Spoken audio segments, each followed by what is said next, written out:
Salut la famille, salut les amis, tu as reconnu la voix, c'est ton même serviteur Aduflet, d'abord Aduflet conscient, si c'est pas Dieu, non, on peut jamais dire merci à quelqu'un. Aujourd'hui, je fais cette vidéo là.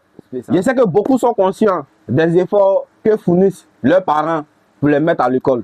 Et aujourd'hui, quand on parle de scolarité, on parle de beaucoup d'argent. Ton papa paye maison, il paye courant, il paye l'eau. Souvent, mais il y a des parents même qui sont divisés, c'est-à-dire la maman elle est seule, c'est les mères célibataires qui s'occupent de leurs enfants. Nos chères sœurs, pune là, ça finit pas. Pune peut jamais finir. C'est-à-dire que tu as gagné, il y a l'amour même que tu as à avoir à l'école, et puis l'amour ne va pas te suivre dans la vraie vie.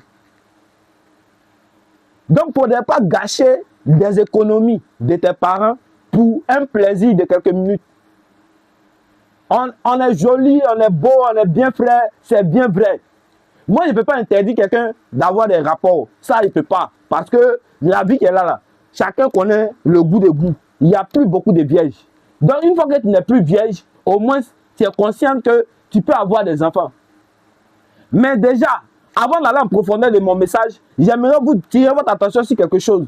Avoir un enfant aujourd'hui n'est pas juste de dire « Ah, je suis enceinte, je vais accoucher ». Ce n'est pas ça le plus important. L'enfant là, faut te rendre compte que l'enfant là doit grandir jusqu'à comme tes parents. Et c'est quel moyen?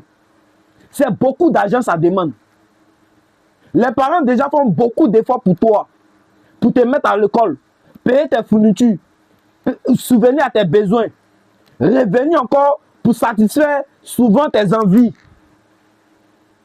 Il y a des parents qui prennent de gros risques seulement pour ton année scolaire. Et Dieu seul sait où ton papa rentre, où ta maman rentre, où tes frères, où ton oncle rentre pour pouvoir faire sortir les moyens pour pouvoir te mettre à l'école. Moi, ma vidéo d'aujourd'hui, là, je ne vais pas interdire quelqu'un d'aimer pune. Pune, tout le monde peut aimer pune. Ce n'est pas un problème. Mais il faut te mettre en tête que je suis un élève ou bien je suis une élève. C'est ça, non? Je suis une élève. Donc là, ma particularité, c'est de rendre mes parents fiers. Mes parents doivent bénéficier des fruits que j'ai faits. Mes parents doivent bénéficier des diplômes que... Pourquoi ils m'ont mis à l'école? Ils doivent bénéficier de ça. Mais on se rend compte que l'année scolaire commence à peine 1 mois, 2 mois, c'est la grossesse. Grossesse en milieu scolaire, là. C'est de ça que je suis là à parler. Grossesse en milieu scolaire, là. C'est pour chercher quel nom? C'est pour chercher quelle image? C'est pour donner quel diplôme à tes parents? Si tu es élève, déjà le fait que tu sois élève, il faut mettre dans ta tête que tu es déjà un futur cadre. Et tu as tout le temps pour pouvoir planifier ta vie. En tant que jeune, il faut avoir des planifications. En tant que femme, il faut avoir des planifications. Ah, aujourd'hui, là, même si j'aime mon voisin de classe, même si j'aime mon petit gars du quartier, mais au moins, je vais faire l'effort. Au moins, dans 5 ans, dans 10 ans, on va essayer de voir comment on va ça. Mais vous-même, vous n'avez pas de vraies conversations. C'est-à-dire que vous, votre conversation, là, c'est bébé, c'est comme en position, chicha, une bière, hôtel, c'est fini. C'est ta relation qu'elle a. Sans protection. La protection, même les préservatifs qu'on vous donne, dont on vous parle, au-delà même de te protéger, de ne pas avoir une grossesse indésirable. Mais c'est important aussi parce que tu ne sais pas qui a quoi, qui est qui. Il ne faut pas te retrouver dans un foyer décidé. Il ne faut pas te retrouver dans une situation où tu es obligé d'être avec le gars parce que tu es enceinte. Être élève là, c'est de comment construire son avenir. Comment penser à ses parents. Comment penser à ses frères. Comment construire un devenir demain.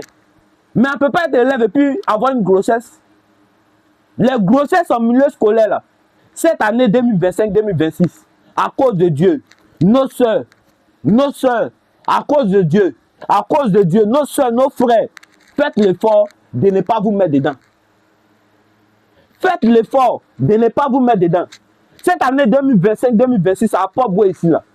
À nous de faire l'effort d'être un 0 cas. C'est impossible. C'est inconvenable que les parents vont souffrir autant. Et puis, à la fin de l'année, l'année finit même pas. 6 mois après, 9 mois après, c'est une grossesse. Prenons conscience. Nous sommes des jeunes qui devons avoir de l'avenir. Nous sommes des jeunes qui devons être des décideurs. On n'a pas été décidés. La vie n'a pas décidé pour nous. Nous devons décider. Ma chérie, si tu sais que tu aimes trop pune, Que tu ne peux pas te déplacer de ça, mais tes parents souffrent pour te mettre à l'école. Même si tu ne vois pas les souffrances, parce que tu penses que ton papa a l'argent, la voiture, la maison. Tu penses que ta maman a l'argent, la voiture, la maison. Mais au moins ça, au moins tu peux prendre des pilules, au moins tu peux faire des injections, au moins tu peux prendre tu peux te protéger. Tu peux te protéger. Oui, tu peux te protéger et puis avoir des rapports sains sans problème. Mais soyons des décideurs de notre avenir. À nous de décider de notre avenir. Ne laissons pas l'avenir décider pour nous. Et c'est très important. Un message à ne pas négliger parce que le plus important dans la vie, c'est demain. C'est pas aujourd'hui. Les rapports, les petits pings que tu peux avoir aujourd'hui là, ce n'est pas plus doux que les pings que tu vas avoir demain. En ensemble, abonne-toi, partage, c'est le plus important.